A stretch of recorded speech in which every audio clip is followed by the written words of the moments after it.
नमस्कार, स्वागत है आपका हमारे इस विशेष बुलेटिन में। मैं हूं रेशमा आपके साथ और मेरे साथ है मेरी सहयोगी मनीषा। आइए हेडलाइंस पर नजर डालते हैं। प्रधानमंत्री नरेंद्र मोदी ने कहा, कांग्रेस के राज में अर्बन नक्सलियों ने चलाई बड़ी सेंसरशिप, संविधान की किताब लेकर नाचने वाले नक्सलियों के रक्षक।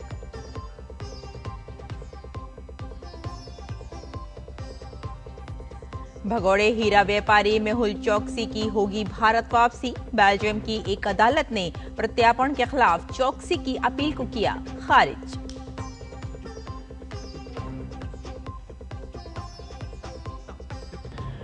बिहार में अमित शाह की आज बीजेपी कार्यकर्ताओं से चुनावी चर्चा, तो वहीं चिराग पासवान ने महागठबंधन को बताया भ्रमित गठबंधन। चाचा पशुपति पारस ने कहा, अकेले लड़ेंगे चुनाव।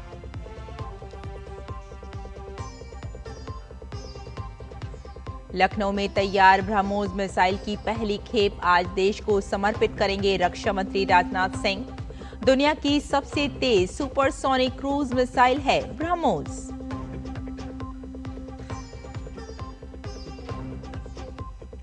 लंच की टेबल पर साथ बैठे अमेरिका और यूक्रेन के राष्ट्रपति। जेलेंस्की ने शांति समझौता कराने पर दिया जोर। जल्द ही पुतिन से बुडापेस्ट में मिलेंगे ट्रंप।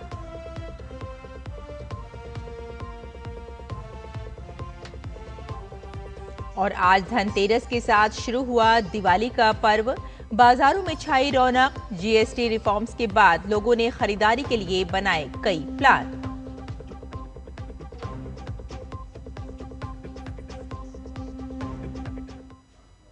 और आइए अब समाचारों पर डालते हैं विस्तार से नजर।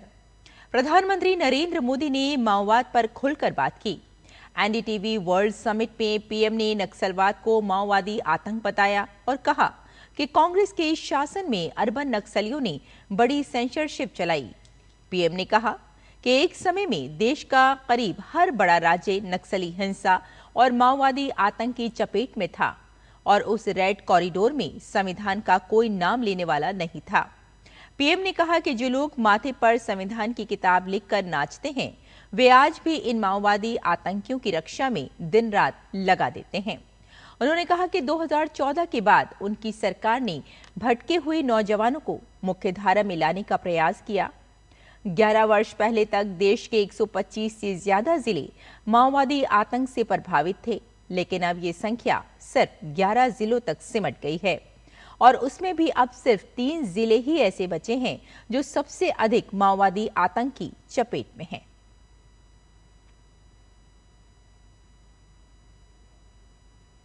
पंजाब नेशनल बैंक में 13,000 करोड़ रुपए के घोटाले के मुख्य आरोपी और भगोड़े हीरा कारोबारी मेहुल चोकसी की भारत वापस लाने के प्रयासों में एक बड़ी सफलता मिली है। बेल्जियम के एंटवर्प स्थित अपीलीय अदालत ने प्रारंभिक फैसला सुनाते हुए चोकसी की प्रत्यार्पण के खिलाफ अपील को खारिज कर दिया है। हालांकि चोकसी के पास अगले 15 दिनों में बेल्जियम के सर्वोच्च न्यायालय में इस आदेश के खिलाफ अपील करने का विकल्प मौजूद है। चोकसी को सीबीआई के प्रत्यार्पण अनुरोध पर 11 अप्रैल 2025 को एंटवर्प में अस्थायी रूप से गिरफ्तार किया गया था और तब से वे बेल्जियम के एंटवर्प जेल में बंद हैं। लेह जिले में कानून व्यवस्था बनाए रखने के लिए जिला मजिस्ट्रेट ने भारतीय नागरिक सुरक्षा संहिता की धारा 163 के तहत आदेश जारी किया है। इस आदेश के अनुसार लेह तहसील क्षेत्र में बिना अनुमति किसी भी प्रकार की रैली, जुलूस, मार्च या सार्वजनिक सभा का आयोजन नहीं किया जा सकेगा। संभावित अशांति और कानून व्यवस्था की स्थिति को देखते हुए जिला प्रशासन ने ये कदम उठाया है।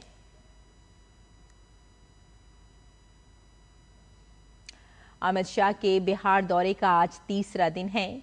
यहां चुनाव की तैयारियों और सत्ता में फिर एनडीए की वापसी के लिए उनकी ओर से पूरी ताकत लगा दी गई है, खासतौर पर संगठन के लिहाज से। बिहार में आज अमित शाह बीजेपी कार्यकर्ताओं के साथ इस बात पर चर्चा करेंगे कि उनकी चुनावी तैयारी कैसी है, पार्टी ने जो रणनीति बनाई है उस पर काम हो रहा है या नहीं। किसी तरह की कोई भी कमी पाए जाने पर अमित शाह उसे दूर करने की कोशिश करेंगे। इससे पहले कल शाह ने प्रचार अभियान की कमान संभाली और पटना में बुद्धिजीवी सम्मेलन में हिस्सा लिया।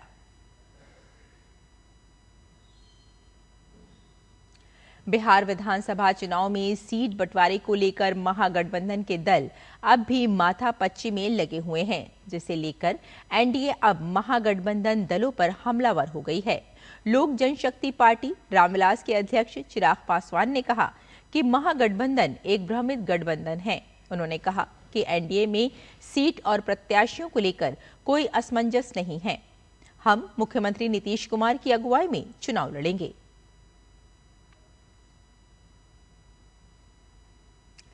बिहार विधानसभा चुनाव 2025 की तैयारी तेज हो गई है। महागठबंधन में सीट बंटवारे पर सहमति न बनने के कारण राष्ट्रीय लोक जनशक्ति पार्टी रालोजा पार्टी ने 25 उम्मीदवारों की पहली लिस्ट जारी कर दी है। पार्टी ने सभी 243 सीटों पर चुनाव लड़ने का फैसला किया है। राष्ट्रीय लोक जनशक्ति पार्टी के अध्यक्ष पशुपति कुमार पारस ने कहा, काफी कोशिशों के बाद भी महागठबंधन के साथ हमारा गठबंधन नहीं हो पाया, इसलिए हमने अकेले चुनाव लड़ने का फैसला किया है।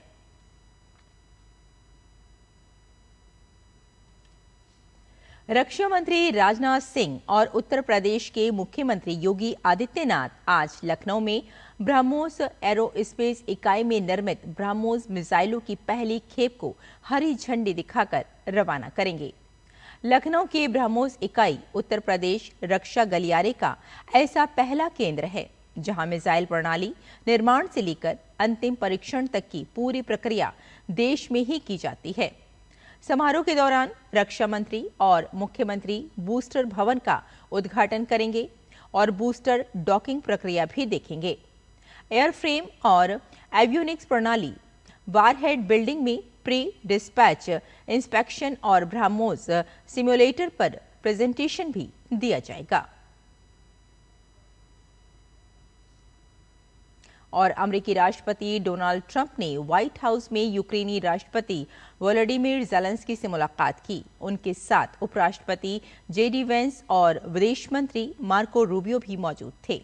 इस दौरान टॉमहॉक मिसाइलों की आपूर्ति और हंगरी की राष्ट्रीय राजधानी बुडापेस्ट में रूसी समकक्ष व्लादिमीर पुतिन के साथ आगामी बैठक को लेकर चर्चा हुई। ट्रंप ने कहा कि ज़ेलेंस्की के साथ शामिल होना उनके लिए सम्मान की बात है। साथ ही ट्रंप ने यूक्रेनी राष्ट्रपति को एक बहुत मजबूत नेता बताया, जिन्होंने बहुत कुछ झेला है। ज़ेलेंस्की ने अपने मेजबानों का धन्यवाद किया और गाजा युद्ध विराम समझौते के लिए ट्रंप को बधाई दी। साथ ही ज़ेलेंस्की ने कहा कि सभी पक्षों को बैठकर बातचीत करके युद्ध विराम पर सहमत होना होगा। यूक्रेन शांति चाहता है, युद्ध समाप्त करने के लिए पुतिन पर दबाव डालना होगा। उन्होंने आगे कहा कि वे ट्रंप से द्विपक्षीय सुरक्षा की गारंटी चाहते हैं। आज धनतेरस है। आज से दीपावली के 5 दिवसीय पर्व की शुरुआत होती है। मान्यता है कि समुद्र मंथन के दौरान आज ही के दिन भगवान धन्वंतरी अमृत कलश लेकर प्रकट हुए थे। तभी से इस दिन को स्वास्थ्य और समृद्धि का प्रतीक माना जाता है। धनतेरस के अवसर पर देश भर के बाजार सजे हुए हैं। पीएम मोदी के वोकल फॉर लोकल अभियान का असर झलक रहा है।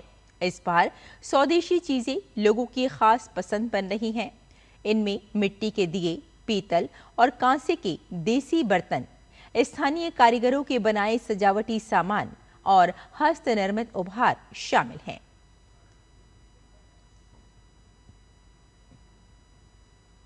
देश भर में दीपावली की खुशियां बिखरी हुई हैं। उत्तर प्रदेश के मुरादाबाद में एक विशेष ड्रोन शो ने दिवाली की रौनक को और बढ़ा दिया। नगर निगम के एक कार्यक्रम में मुरादाबाद की हस्तशिल्प केंद्र और पर्यटन स्थल के रूप में विकसित हो रहे शहर की रूपरेखा का प्रदर्शन किया गया। इसके साथ कार्यक्रम में रंग बिरंगी आतिशबाजी से आसमान जगमग हो उठा।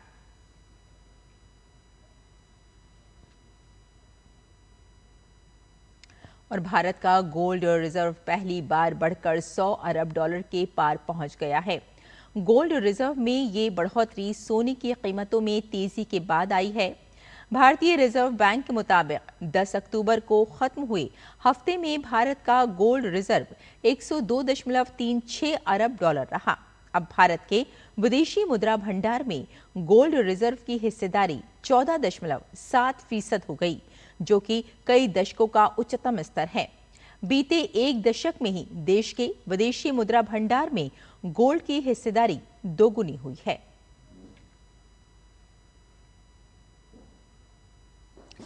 तो हमारे इस विशेष बुलेटिन में फिलहाल इतना ही। मुझे और मेरी सहयोगी मनीषा को यहीं अनुमति दें। नमस्कार।